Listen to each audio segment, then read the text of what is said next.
Mesdames et messieurs, chers et frères et amis, fidèles étudiants de la parole de Dieu, bonjour, bonsoir. Jeudi, nous dimanche 23 novembre 2025, dimanche qui gagne pour titre Éden et Canaan. Dans la leçon 9, nous avons étudié tout neuf pendant semaine ça 22 au 28 novembre qui gagne pour titre Héritier des promesses, prisonnier de l'espérance. Et verset à mémoriser, retourner à la forteresse, captif plein d'espérance. Aujourd'hui encore, je le déclare, je te rendrai le double. Zacharie, chapitre 9, verset 12. Maintenant, on nous courbe la tête pour la prière. Bon et tendre Père d'amour en Jésus, merci pour ton nom, ta bonté, miséricorde. Pardon pour nos péchés et transgressions. Merci pour la nuit traversée sous ton égide. Merci pour ce nouveau jour. Aide-nous, Seigneur, par ton Saint-Esprit à étudier ta parole, la leçon de l'école du sabbat. Aide-nous comprendre, aide-nous pratiquer, aide-nous partager cette belle leçon dans la vie, nous, avec tous et à chacun. Et tout si là, c'est pour gloire non, capable de manifester, c'est pour bonheur éternel non. Nous prions concernant non Jésus. Amen. Chers et frères et amis, en ce dimanche 23 novembre, Éden et Canaan, lorsque nous lisons Genèse chapitre 2 verset 15 et Genèse 3 17 à 24, quelles furent les conséquences de la chute en ce qui concerne l'espace de vie du premier couple humain? Eh bien, lorsque nous lisons texte Silayo, nous découvrons deux passages que nous devons comprendre rapidement. Conséquences chute premier parent dans espace là qui c'est jardin Éden. D'ailleurs, ou encore tout d'abord dans Genèse chapitre 2 verset 15, il dit nous combien bon Dieu te mettait l'homme, monsieur Damio, dans le jardin d'Éden pour être capable de cultiver et garder jardin. Ça indiquait que espace de vie au commencement c'était un lieu de beauté et d'harmonie. Côté te gagné une relation directe avec la nature et avec bon Dieu. Dans Genèse chapitre 3 verset 17 à 24, il décrit pour nous les conséquences du péché. À cause de la désobéissance d'Adam et Ève, plusieurs changements te produits en l'environnement ça qui c'est jardin d'Éden. Eh bien, il y a un changement qui te produit, c'est terre là qui te vient maudit. Eh bien, à cause des obéissances à Adam, terre maudit, ça rend Adam commencer par travail dur et travail difficile dans mais Adam. Au lieu terre la produit facilement des fruits, il produit des épines et des chardons. Deuxième élément de changement, c'est un travail qui est pénible en pile parce que Adam désormais t'es gagné pour travailler durement pour répondre avec besoin li. Bagay qui pas gagné au commencement dans le jardin. Troisième élément de modification ou de changement, c'est quitter le jardin, l'expulsion du jardin. Adam et Ève t'es obligé sortir quitter le jardin d'Éden. Yo perdu demeure yo, yon demeure paradisiaque selon ce que la Bible explique, et yo perdu accès direct l'arbre de vie à cause des obéissances. Et bien, quatrième changement qui produit, c'est séparation spirituelle. À cause des obéissances, ça entraîne une séparation spirituelle avec bon Dieu et qui modifie non seulement l'espace physique là, mais aussi qui modifie relation yo avec l'Éternel.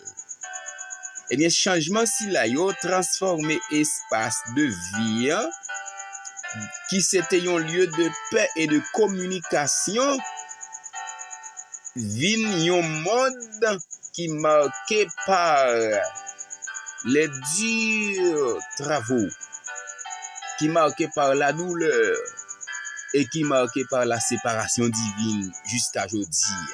Chers frères et amis, dans paragraphe qui concerne nous, premier paragraphe là, entre les deux questions, Jardin Eden qui est effectivement un symbole puissant de la perfection et de l'harmonie initiale, ou encore au commencement que bon Dieu te prévoit pour l'humanité, représentait non seulement un lieu physique, mais aussi une relation spirituelle profonde entre bon Dieu avec premier parent.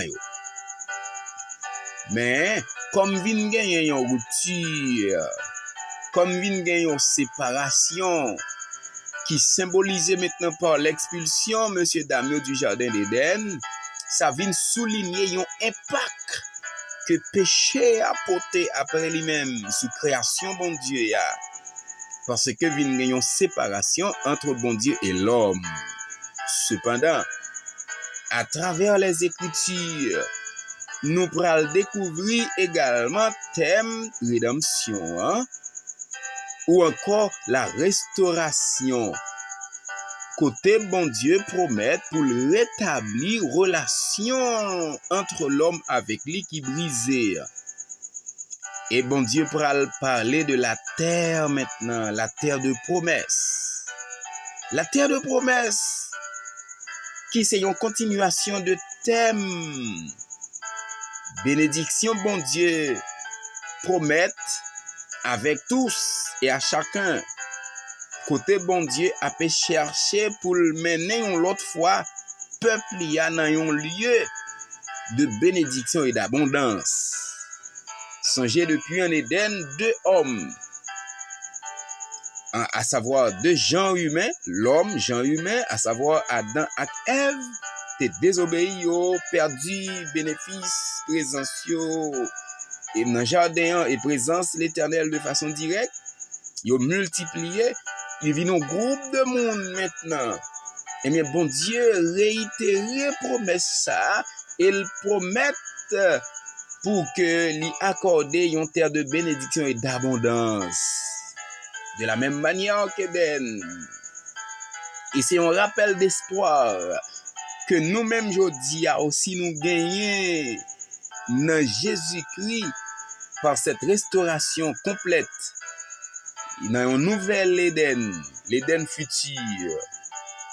Eh bien, dans deuxième question, comment les patriarches percevaient-ils la promesse de Dieu, la promesse de la terre? Selon Genèse 13, Genèse 26 et Genèse 28. Et selon vous, que signifie pour nous, en tant qu'adventistes, le fait de vivre comme héritier de promesses? Hébreux chapitre 6, versets 11 à 15. Maintenant, dans la deuxième question, ça, il est question de patriarches. Et mes patriarches comme Abraham, comme Isaac, comme Jacob, ils ont promesse la terre là comme un héritage divin qui était accordé avec eux par bon Dieu. Dans Genèse 13, 14 à 15, bon Dieu promet à Abraham pour le bali la terre que Dieu l'a gardé avec descendants liés. De même, dans Genèse 26, 3 à 24, Genèse 28, 13, bon Dieu renouvelle les promesses avec Jacob et Isaac. Maintenant, pour nous, en tant qu'adventistes du 7e jour, nous pouvons vivre comme étant héritiers de cette belle promesse qui signifie que aujourd'hui, nous embrassons promesse, bon Dieu, avec la foi et avec espérance. Tout autant, nous pouvons vivre sur cette terre, mais en gardant les principes divins à cœur. Hébreux chapitre 6, versets 11 à 15, lui-même encourage nous pour nous imiter la foi si la yo qui te gen patience qui t'est arrivé bénéficier promesse bon Dieu, à savoir Isaac et Jacob et l'autre. Ça dit nous que vivre avec perspective éternelle. Nous devons croire dans la promesse bon Dieu, vivre chaque jour, tant que si ces derniers jours nous sous terre. Connaît que véritable héritage, non, pas ici-bas, mais c'est là-haut dans le ciel.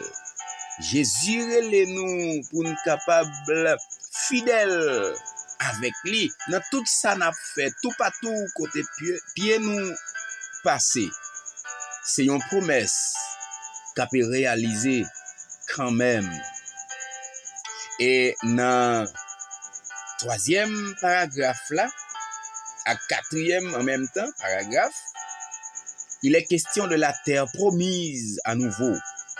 Maintenant, selon la foi adventiste, la terre promesse là, c'est un symbole puissant de la grâce divine et de l'accomplissement des promesses de Dieu. Parce que Abraham et descendants liés recevoir cette portion de terre non pas en raison de propre mérite, mais ils recevoir morceau de terre ça comme un don de Dieu. Parce que pendant 4 siècles, terre ça a demeuré la terre promise.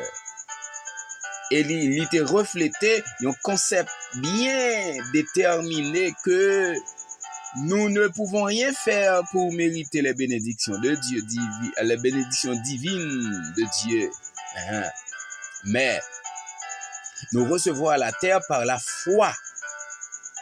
Par premier parent, à un point que yo pas posséder la terre dans l'idée pour te cap même transmettre li avec petit à petit comme héritage. Et bien de même, je dis en tant que chrétien, nous vivons, nous appeler nous-mêmes tout pour nous capables héritier promesse bon Dieu yo de par Jésus-Christ notre rédempteur. Jean ça mentionné dans Hébreux chapitre 8 verset 6. Nous-mêmes gagnons des promesses meilleures que Jésus fait nous, grâce à médiation li entre nous-mêmes avec bon Dieu. Et ça pral accompli, promesse bon Dieu pral accompli si nous-mêmes nous devenir imitateurs. Patriarche nous fait même jeu avec yo, nous imiter foi yo. Nous gagnons la foi tant que yo, nous persévérer tant que yo, n'a privé héritier, promesse bon Dieu yo par Jésus-Christ. Qui promesse? M'aller préparer une place dans Jean 14, verset 1 à 3, dit Jésus, lorsque je m'en serai allé et que je vous aurai préparé une place, je reviendrai. Je vous prendrai avec moi, afin que là où je suis, vous y soyez aussi. Moi, rete quoi, c'est une très belle promesse, ou encore même c'est la plus belle des promesses faites par Jésus-Christ, et c'est la même dernière, la dernière promesse. Parce que après promesse ça, pas une belle promesse encore, qu'a vini après que Jésus finit promettre nous la préparer place, et lorsque il finit la retourner venir chercher nous. Après retour Jésus pour le mener tout le monde qui était fidèle avec lui dans le ciel, eh bien c'est demeurer dans le ciel pendant l'éternité. Pas une très belle promesse encore passer ça. C'est raison pourquoi, sœurs et frères, ou même avec nous-mêmes, nous devons garder la foi en Jésus. Et c'est la fin de la leçon de ce dimanche 23.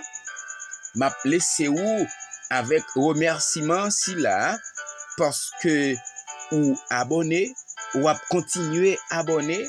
Merci parce que ou à continuer like. Merci parce que ou à continuer laisser commentaire yo. Merci parce que ou à continuer partager pour travail là aller plus loin. Ses amis ou ses frères ou d'Alusma Anthony.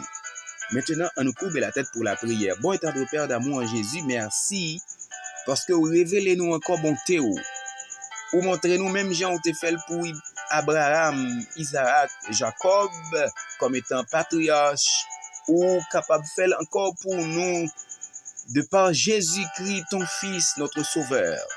Maintenant, nous demandons, aidez-nous pour nous être fidèles avec vous-même, fidèles dans la présence, jusqu'à ce que Jésus retourne pour le joindre nous, rester connectés avec vous et monter avec nous là-haut dans le ciel pour nous jouir les béatitudes sans fin.